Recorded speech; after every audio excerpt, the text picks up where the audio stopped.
سيدنا محمد وعلى آل سيدنا محمد. قال رب اشرح لي صدري ويسر لي أمري واحلل عقدة من لساني يفقه قولي. Yang saya hormati para alim ulama, para tokoh masyarakat, dan para jamaah Bapak Ibu sekalian yang dimuliakan oleh Allah Subhanahu wa taala. Pada subuh yang penuh keberkahan ini, insyaallah kita akan isi waktu kita sampai dengan waktu syuruk dengan kajian insyaallah seberi tema tahsin ringan tentang surah Al-Fatihah. Jadi tahsin ringan tentang surah Al-Fatihah. Sebelum kita mengkaji atau membahas tentang bacaan dalam surah Al-Fatihah, terlebih dahulu mari kita kirimkan surat Al-Fatihah buat para guru kita dan para ulama kita dan negeri kita. Semoga selalu diberi keamanan oleh Allah Subhanahu wa taala dan dijaga oleh Allah Subhanahu wa taala. Al-Fatihah. A'udzu billahi minasy syaithanir rajim. Bismillahirrahmanirrahim.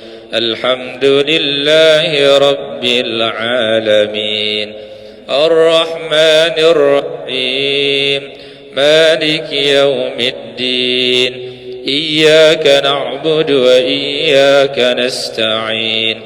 Ihdinas siratal mustaqim. Siratal ladzina an'amta 'alaihim ghairil maghdubi 'alaihim waladdallin.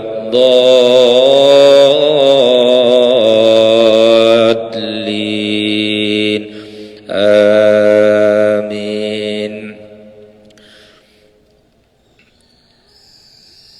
Rasulullah sallallahu alaihi wasallam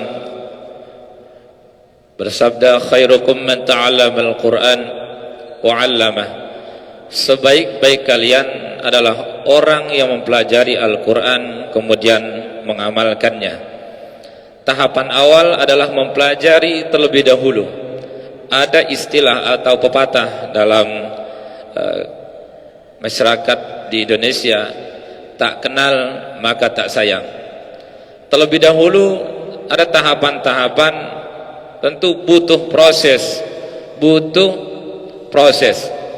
Dikenali dulu Al-Quran itu, atau fadilah baca Al-Quran, atau manfaat baca Al-Quran. Bukan hanya manfaat buat di dunia, tapi lebih-lebih manfaat buat di akhirat.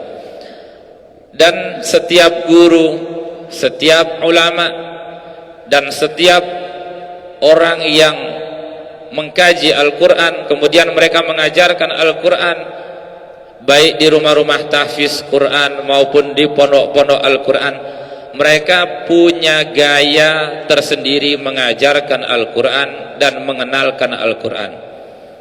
Saya pada subuh yang berbahagia ini insyaallah memberi tema dengan tahsin ringan.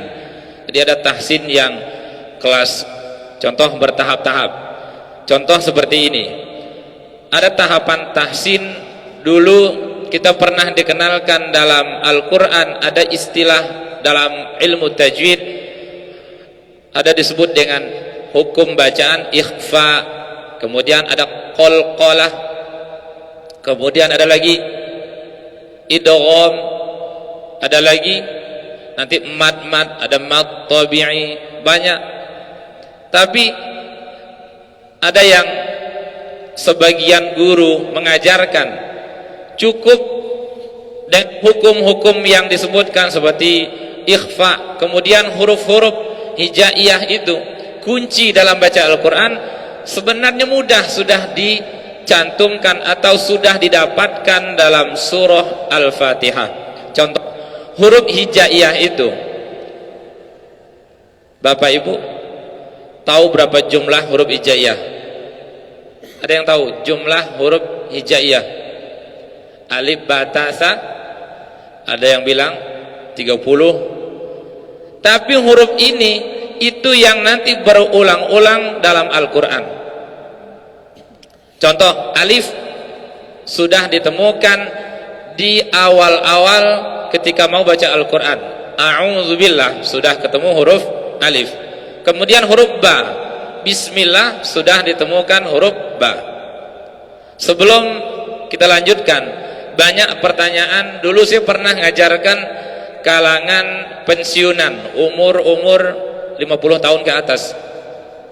Sebelum kajian mereka bertanya, Ustadz, Al-Quran itu susah ya? Al-Quran itu sulit dipelajari. Saya bilang, belum tentu. Dicoba dulu, jangan merasa susah dulu. Jadi baca Al-Quran itu pun penting, yakin dulu, senang dulu. Tapi kalau sudah rasa khawatir, rasa takut yang dimunculkan, ini susah, nanti kita akan menanam atau memasukkan Al-Quran ke dalam hati kita, kemudian melapaskan melalui lisan kita. Jadi harus senang dulu, harus yakin dulu bahwa Al-Quran itu mudah dipelajari. Tapi sebagian ya bermacam-macam gaya. Ada yang mengatakan kalau yang salah baca Al-Quran itu dosa. Ada lagi, kalau yang baca Al-Quran baca hurufnya salah, nggak sah sholatnya. Kemudian dulu saya diundang, pernah suatu saudara kita mau mengikrarkan syahadat asyhadu an la ilaha illallah wa asyhadu anna muhammadar rasulullah. Tentu ada tahapan. Orang yang mu'alaf, yang mulai masuk Islam itu, jangankan surah Al-Fatihah, syahadat itu pun bisa dipandu berjam-jam, bahkan sampai 2 jam. Bahkan sebelum itu ada yang latihan berbulan-bulan sebelum dia bersyahadat, apalagi baca surah Al-Fatihah. Jadi intinya butuh proses. Nah, yang seperti ini bagaimana hukum sholatnya? Tentu sah sholatnya. Gak mungkin bacaan Al-Fatihahnya masih ada yang salah, sebagian huruf gara-gara bacaan ada yang kurang tepat, ada yang kurang sempurna, lantas dia meninggalkan sholat. Nah, maka saya berkesimpulan, saya berpegangan, tidak masalah kalaupun ada bacaan yang masih kurang, dia tetap harus yakin sholatnya sah, sholatnya tetap insya Allah diterima oleh Allah subhanahu wa ta'ala. Ada tahapan. Ada hadis Rasulullah sallallahu alaihi wasallam, ini yang sering sebelum saya ngajarkan tahsinul Quran selalu saya buka, selalu saya sampaikan, yang kalimat itu ya ta'ta. Rasulullah sallallahu alaihi wasallam memberitahu, orang yang baca Al-Quran masih terbata-bata, ya ta'ta, itu pun akan mendapatkan pahala Al-Quran. Satu, kalau dia mau belajar, dia sudah mendapatkan pahala berusaha mempelajari Al-Quran. Kalau dia sudah belajar, dia mendapatkan pahala belajar Al-Quran. Apalagi dia mendengarkan Al-Quran, mendapatkan lagi pahala mendengarkan bacaan Al-Quran. Baik, harus ditanamkan bahwa Al-Quran itu mudah. Kemudian ada tahapan-tahapan. Saya contohkan seperti ini. Dulu pernah di Jakarta itu dikumpulkan seluruh imam dan muazin masjid, pernah sewilayah DKI Jakarta, bagian keagamaan mengumpulkan seluruh para imam masjid dan para muazin, dikumpulkan, diundang, setiap masjid mengutus utusannya. Kebetulan saya waktu itu diminta hadir mewakili salah satu masjid untuk hadir belajar mengenai bacaan-bacaan. Yang diundang itu imam-imam dan para muazin-muazin. Pertanyaan, apakah semua ini bacaannya sudah betul? Tapi dihadirkan yang lebih ahli dalam bacaan Al-Quran. Kemudian belum selesai surah Al-Fatihah, diminta para imam baca. Para imam pun masih ada yang salah sebagian huruf-hurufnya, ya. Kemudian di video banyak mungkin Bapak Ibu yang sudah mulai tahu tentang bacaan-bacaan. Sekarang itu jamaah Indonesia kan sudah mulai pintar masalah bacaan Al-Quran, karena sering umroh, kemudian banyak jamaah haji, dia dengar bacaan di Masjidil Haram, dia dengar bacaan di Masjid Nabawi. Belum ditambah lagi banyak sekarang para ahli Quran, para imam-imam masjid besar seperti Syekh Masyari Rashid, kemudian Syekh As-Sudes, kemudian Syekh Sulaim, kemudian terima kasih, itu sudah banyak direkam saat mereka jadi imam, direkam kemudian disebarkan di media-media terutama melalui YouTube. Para jamaah sudah mulai teliti dengan bacaan, dia tahu ini bacaan kok salah ya, ini bacaan kayak kurang tepat, ini bacaan kok kurang enak. Nah, jamaah-jamaah Indonesia sudah mulai paham tentang bacaan. Tapi mari kita perhatikan, sekelas Imam Masjidil Haram itu, sekelas Syekh Abdurrahman As-Sudes, itu pun pernah saat baca Al-Quran lupa dia ayat Al-Quran. Nah, salah-salah seperti ini tentu bukan unsur kesengajaan, bukan unsur kesengajaan. Artinya sekelas imam itu pun gak luput dari kekhilafan dan kesalahan. Nah, kemudian tahsin ringan yang saya maksudkan seperti ini. Kalau mau dikaji lebih dalam bacaan-bacaan dalam Al-Quran, saya contohkan, ada idgham, ada ikhfa. Itu kalau sekilas kita dikenalkan ikhfa hurufnya seperti ini, kalau nanti ditemukan Al-Quran cara bacanya seperti ini. Ada lagi ulama yang mengkaji yang jauh lebih dalam, ikhfa itu hukum atau nama orang, lebih dalam lagi, sampai-sampai saya menemukan salah satu orang ulama yang menekuni di bidang bacaan Al-Quran. Dia menguasai qiraatus sab'ah, dia menguasai bahkan qiraatul asyrah, qiraat yang 10, kemudian dia menguasai rasam Utsmani. Dia sampai menulis buku tajwid yang tebalnya kurang lebih seperti Al-Quran ini, Pak. Al-Quran ini, Bu, kurang lebih seperti ini. Udah pernah nemukan kitab tajwid yang setebal ini? Belum ya? Yang tajwid yang sering kita beli itu yang paling ya tipis. Tapi dia nulis kitab tajwid khusus sampai 2 jilid seukuran setebal Al-Quran ini. Artinya itu sangat luas ilmu Al-Quran itu. Kalau mau dikaji lebih dalam, betul kata para ulama, kalau dikaji di satu bidang ilmu saja dalam Al-Quran, umur kita sudah habis, tapi Al-Quran belum pernah habis untuk dibahas. Itu baru satu bidang ilmu. Itu saking luasnya sumber Al-Quran itu kalau dikaji. Baik, sekarang contoh tahsin ringan. Kesalahan-kesalahan bagi kalangan awam lah. Saya ngukur ini bukan ukuran yang sudah paham ya. Saya pernah ngajarkan yang tadi saya bilang pensiunan, yang baru umur 50 tahun taubat. Sebelum umur 50 tahun itu mungkin, tapi mereka yang curhat. Dia bilang, Ustadz, saya sebelum umur 50 tahun ini kadang sholat, kadang enggak. Sholat itu pun kadang Jumatan aja sholat. Jadi kalau Jumatan dia ikut sholat gitu. Kalau zuhur enggak sholat. Jadi sholat 5 waktu paling maghrib. Kalau maghrib dia sholat, tapi isya enggak sholat. Ternyata masih banyak yang seperti itu.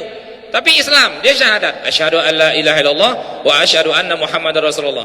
Bahkan sebagian dia umroh, dia ikut umroh, tapi setelah umroh kembali lagi kadang hanya hadir sholat Jumat. Itu ada yang seperti itu. Mereka yang cerita. Nah, pas umur 50 tahun taubat, pengen mulai khusyuk dalam sholat, mulai bacaan. Nah, disitulah mereka minta ditahsin. Ditahsinlah mulai a'udzubillahi minasyaitonirrajim. Tentu ini tahapan awal. A'udzubillahi minasyaitonirrajim. Kalau Bapak Ibu perhatikan, di situ sudah banyak terdapat huruf-huruf yang nanti berkaitan di lain juz, di lain surah. Contoh, di situ ada huruf alif. Setelah huruf alif ada huruf ain. Setelah huruf alif ada huruf ain. Dan mohon maaf, di Indonesia kan ada dulu almarhum Syekh Ali Jabir. Kalau Syekh Ali Jabir yang ngajarkan tahsinul Quran, pasti lisan beliau itu sangat halus. Saya ulang, sangat halus melapaskan huruf-huruf Al-Quran. Karena mulai usia kecil mereka sudah berbahasa Arab. Jangan-jangan nangisnya pun nada Arab. Itu. Contoh kalau Indonesia, itu ya Arabnya gitu. Contoh, anak di Inggris umur 7 tahun baru bisa ngomong, pasti fasih bahasa Inggris. Lah saya bukan lahir di Arab, sangat jauh keluarga pun bukan dari kalangan habaib, sangat jauh. Jadi wajar, dialek saya ini masih jauh, cocoklah buat umum-umum kita Indonesia ini. Kalaupun ada yang bilang, Ustadz kok agak mirip-mirip gitu, kalau Ustadz Imam mirip-mirip dikit dengan itu cuma mirip-mirip Pak, tapi kalau dikoreksi bacaan saya itu masih banyak yang agak kasar dibandingkan seperti Imam Masjidil Haram. Yang mirip itu bukan bacaan, cuman lagunya. Saya contohkan, Bismillahirrahmanirrahim, itu lagu yang mirip, bukan bacaan. Kalau bacaan seperti seperti ain. Perhatikan Imam Abdurrahman As-Sudais kalau nyebut, contoh, kalau lagi sambutan Assalamualaikum, tuh ain yang beliau itu gampang sekali, ringan sekali mereka melapaskan. Tapi kalau umum di Indonesia kalau sambutan, contoh saya Pak, masih ke bawah, Assalamualaikum warahmatullahi wabarakatuh. Yang satu Assalamualaikum, kedengaran ain. Saya tetap kedengaran kalau sedikit agak ditekan. Kalau seperti almarhum Syekh Ali Jabir, kemudian Abdurrahman As-Sudais, mereka tanpa ditekan, ain mereka itu sudah nyantol di tenggorokannya. Itu perbedaannya. Baik, kenapa saya bilang tahsin ringan? A'udzubillahi minasyaitonirrajim. Sebagian di kalangan kita itu yang mulai belajar Al-Quran, tapi kalau yang sudah paham, tentu bagi mereka itu mudah. Contoh, A'udzubillahi minasyaitonirrajim. Dia baca seperti ini, A'udzubillah. Pernah dengar Pak? A'udzubillah. Nah, kalau yang masih tahapan awal dia baca A'udzubillah, dia belum bisa bedakan antara huruf alif dan huruf ain. Oke. Sekarang ada huruf alif, ada huruf ain. Alif itu lain tempatnya, kemudian itu lain tempatnya. Ain itu bagian di tenggorokan. Kalau harakat kasrah ai, kalau harakat dhammah kalau harakat fathah kalau dia sukun a'budu, na'budu, atau didahului kasrah, tergantung yang mendahului, tapi tetap posisinya di tenggorokan ini, bagian leher sini. Nah, itu satu. Ini gambaran tahsin Al-Quran. Baik, yang mau mendalami silahkan, ini kan banyak, ada di sini Ustadz Surur dan banyak guru-guru Al-Quran di sini, banyak rumah tahfiz, bisa lebih mendalami ke guru-guru tertentu. Nah, gambarannya seperti itu. Bedakan antara huruf alif dan huruf ain. Udah aman. Walaupun nggak terlalu sampai di situ maknanya, yang penting pisahkan dulu, asal jangan Kalau belum jelas perbedaan antara huruf alif dan huruf ain. Tapi kalau sudah sedikit itu sudah lumayan, sudah memisahkan antara huruf alif dan huruf ain. Baik, kita lanjutkan huruf berikutnya. Saya pilih huruf-huruf yang sebagian masih susah melapaskan. Tapi ingat, nggak semua huruf dalam Al-Quran itu walaupun bagi orang ajam susah untuk dilapaskan. Huruf yang kedua setelah huruf ain, huruf dzal. Saya ulangi, huruf dzal. Ada huruf zai, ada huruf dzal. Saya ulangi, ada huruf zai, ada huruf dzal. Huruf dzal itu kalau dal, saya ulangi, kalau dal dikasih titik satu jadi huruf dzal. Itu perbedaannya. Kalau huruf zai mirip-mirip rumah ro dikasih titik satu. Jelas ya perbedaan antara huruf dzal dan huruf zai. Contoh dalam Al-Quran huruf dzal di a'udzubillah. Saya ulangi, a'udzubillah itu huruf dzal. Kalau ditulis hurufnya satu dzal, kemudian tambah alif, kemudian tambah lam, dzal. Kalau huruf zai mau ditulis zai, kemudian alif, kemudian ya, zai. jauh sekali perbedaannya. Tapi dalam prakteknya dulu waktu kecil mungkin diajarkan melalui pendengaran. Yang penting asal bunyi zu aja, biar mudah memisahkan bunyi huruf zal atau huruf zal dan huruf zai, mudah. Hilangkan desisnya. Saya ulang, hilangkan desisnya. Contoh, a'udzubillah, gak ada bunyi z. Tapi kalau a'udzu, itu yang sebagian yang membidangi tahsin mereka salahkan. Kalau bapak ibu lapaskan a'udzu, berdesis dia, nah itu yang diminta dihaluskan jadi a'udzu. Kalau harakat dhammah, contohnya kalimat dzu, a'udzu. Kalau yang kasrah, siratal ladzina an'amta 'alaihim, siratal ladzina an'amta 'alaihim, tetap enggak berdesis saat melapaskan di posisi kasrah. Ya, itu gambaran huruf zal. Nah, bapak ibu pelajari huruf zal di a'udzubillah, kemudian pelajari dalam surah Al-Fatihah siratal ladzi, nanti bisa ditemukan di tempat yang lain, di ayat yang lain. Contoh Al-Baqarah ayat yang lain, innal ladzina kafaru sawaun 'alaihim, ketemu lagi. Kemudian bisa ditemukan nanti di juz 15, di juz 30, di juz 25, kemudian di lain juz, di lain surah. Dan huruf zal itu tetap di posisinya. Itu sederhananya. Sekali dipelajari di awal di a'udzubillah, bisa dipraktekkan di Al-Quran 30 juz. Bahkan nanti bisa dipraktekkan lagi kalau mau baca hadis. Walaupun hadis itu nggak diwajibkan bertajwid, tapi bisa dipraktekkan di dalam hadis dan bahasa Arab. Itu. Kemudian setelah huruf alif, huruf zal, ada lagi huruf yang sebagian yang mulai belajar tahsin sedikit agak merasa susah melapaskannya, itu huruf sya. Baik, huruf sya.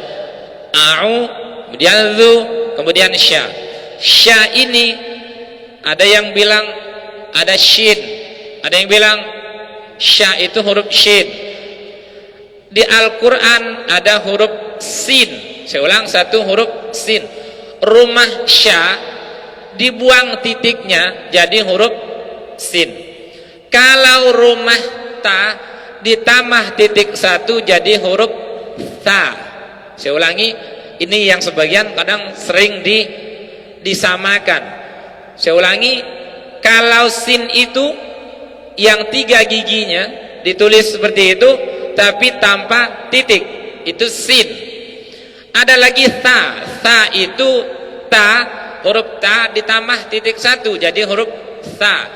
Kalau rumah sin yang ditulis, ini biar kalangan umum kan taunya gigi 3 itu Pak, ditambah titik 3 itu jadi huruf sya. Itu huruf sya. Sekarang saya pernah diprotes jamaah, Ustadz, kalau huruf shin di mana? Bingung mau jawabnya. Kalau tahsin, contoh, yang dimaksud sebagian itu banyak beranggapan bahwa huruf sya itu ya huruf shin, tapi tidak masalah. Itu kan istilah berbagai daerah beda-beda cara mengistilahkan huruf dalam penyebutan huruf. Tapi kalau mau dipraktekkan dalam Al-Quran, nah ini hikmah dikenalkan langsung hurufnya. Contoh, saya kenalkan sya, sya, shu, shi, sya, shi, shu. Pas melapaskan kalimat insya Allah, muncul dia huruf sya. Bisa nggak Pak pakai huruf shin? Bisa nggak? Coba insya Allah pakai huruf shin, lain kan? Nah, kalau huruf sya langsung tepat, insya Allah. Nah, itu baik. Kemudian melapaskan sya itu, kalau sin yang berperan penting itu gigi dia, sa. Tapi kalau sya dia di tengah-tengah lidah, sya. Itu gambaran.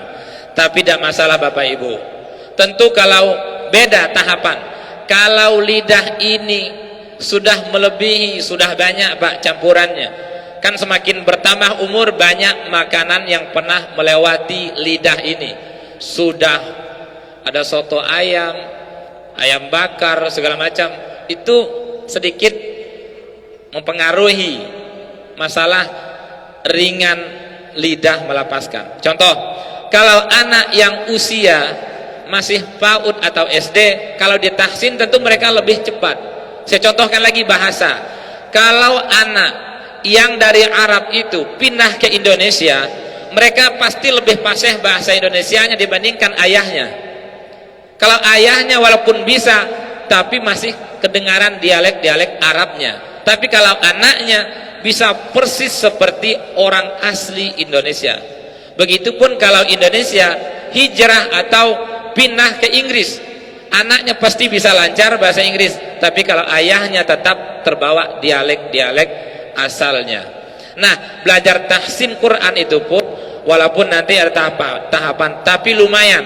Kata Rasulullah, orang yang terus memperbaiki bacaan Al-Qur'annya akan naik derajatnya di sisi Allah. Tapi Rasul tidak memberitahukan orang yang fasih, yang benar-benar tepat baca huruf, cuman yang memperbaiki. Jadi tugas kita walaupun sudah bagus, berproses. Walaupun masih awal mulai belajar huruf Al-Quran, berproses terus. Insya Allah saat berproses, tahu-tahu ajal sampai, innalillah wa inna ilaihi raji'un, tetap dihitung orang yang mempelajari Al-Quran. Itu baik. Habis waktu ya? Ya, menit lagi. Baik, kita habiskan a'udzubillah. Satu, cara melepaskan sya. Sya ini a'udzubillahi minasyaitonirrajim, tasydid dia. Sebagian dia lepaskan gini, a'udzubillahi minasyaitonirrajim. Saya mencontohkan yang pernah saya temukan, Pak. Jadi saya enggak ngarang-ngarang yang lain, tapi enggak masalah, pelajaran ini bisa buat kalangan umum. Kalau dilepaskan syaitonir rajim, kita pelankan syaito, padahal syaito ianya ini justru jadi hidup. Syaito dengan syaitonir rajim, kuncinya mudah. Setelah huruf sya dilepaskan, kemudian matikan, tahan huruf ya-nya, syaitonir rajim. Dan huruf yang terakhir huruf to. Ada huruf, ini huruf yang berdekatan mirip ini, huruf ta dan huruf to. Sifat hurufnya itu dekat. Contoh, kalau to harokat dummah jelas dibaca tu. Tapi kalau huruf ta harokat dummah itu juga dibaca tu. Kalau to harokat fathah jelas to. Kalau ta harokat fathah mudah dipisahkan. Ini huruf to, ini huruf ta. Yang agak susah pas di posisi dummah dan posisi kasroh. Ti, yang satu to, ti, yang satu ta, ti. Biar mudah. Untuk huruf ta, asal bunyi ti saja. Asal bunyi ti sudah mencukupi, gak usah terlalu ditekan. Contoh ti, nah itu sudah mencukupi. Tapi untuk huruf to sedikit beda, tui. Nah, asal jangan tui, tapi ti. Nah, itu biar mudah. Mulai dari awal pisahkan antara huruf alif dan huruf ain, kemudian jangan desiskan huruf dzalnya. Biar nggak desis, letakkan ujung lidah, tempelkan di pangkal gigi atas. Za, temukan dengan gigi. Za. Tapi kalau ditahan za, nah itu pasti gigi yang berperan itu. Za, nah itu huruf zai. Uzila. Tapi kalau za, asal bunyi zu sudah aman. Jadi berusaha menghilangkan desis. Tapi memang lumayan Bapak Ibu. Kalau tahapan awal itu nahannya itu yang susah. Kalau biasa a'udzu, itu latihannya lumayan susah. Tapi kalau 1 minggu 1 minggu zal dilatih terus setiap ketemu a'udzubillah, a'udzubillah. Kalau dilatih terus, saya yakin dan berhusnuzon pasti ada perubahannya, pasti ada perubahannya. Asal dilatih dengan niat mengharapkan perubahan dalam bacaan Al-Quran. Baik, setelah huruf zal, huruf sya-nya, bedakan dengan huruf sin, sya, sya. Walaupun nggak terlalu sampai sya, asal jangan mendekati huruf sin. Contoh, kalau huruf sin gini, a'udzubillahi minasyaitonir, itu sangat dominan ke huruf sinnya, tapi sya. Kemudian yang terakhir huruf to, syaitonir rajim. Kalau huruf to-nya sudah tepat, tinggal lagi ukuran bunyi huruf to-nya. Saya ulang, ukuran huruf to-nya. Sebagian kita dulu diajarkan sekalian nadanya, nada bacaannya. Contoh gini, a'udzu billahi minasyaitonir rajim. Cukup seukuran 1 alif 2 harakat. Tonir rajim. Mudah. 1 1 2. Jadi 1 2. To mencukupi. Tapi kalau dilapaskan, a'udzu billahi minasyaitonir rajim. Nah, ini yang disalahkan oleh bagian-bagian yang mentahsin bacaan. Melebihi, kalau dihitung a'udzubillahi minasyaiton, melebihi 1 alif 2 harakat. Nah, itulah gambaran singkat tahsin dalam ta'awuz. Insyaallah pelan-pelan diperbaiki huruf ainnya, walaupun nggak sampai fasih, tapi jangan diukur dengan anak kecil, Pak.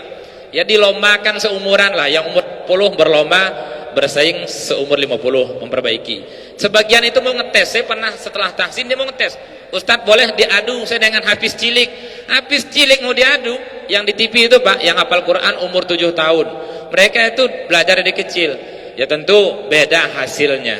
Tapi insya Allah kalau diadu dengan seukuran umuran itu lumayan. Dan sekarang sudah banyak sekali para jamaah sudah mulai bagus bacaan-bacaannya. Baik, semoga bermanfaat buat kita semuanya. Mohon maaf atas segala kekurangannya. Terima kasih atas segala perhatiannya. Semoga apa yang kita niatkan dan di sisa umur kita ini, mudah-mudahan kita tergolong orang yang mempelajari Al-Quran sampai kita wafat. Jadi bukan masalah hasilnya, tapi terus-terus mudah-mudahan terhitung orang yang mempelajari Al-Quran kemudian bisa mengamalkan Al-Quran. Terima kasih. Kita akhiri dengan doa kafaratul majlis. Subhanakallah bihamdika asyhadu an la ilaha illa anta astaghfiruka wa atubu ilaik. Wassalamualaikum warahmatullahi wabarakatuh.